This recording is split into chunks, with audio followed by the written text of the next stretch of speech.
Ngazan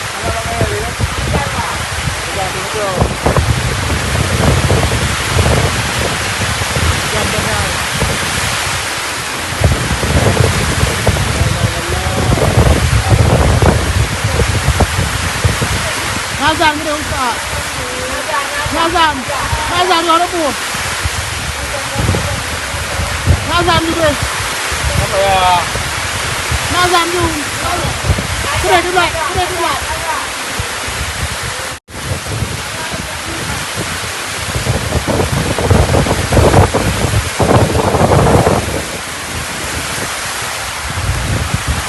yang nak betul?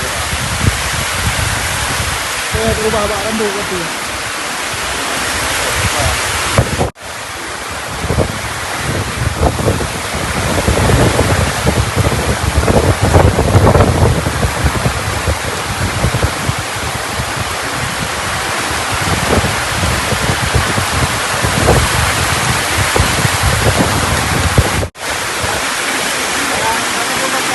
Dia tengah angin, tak kena ulang komplek. Kena lampu.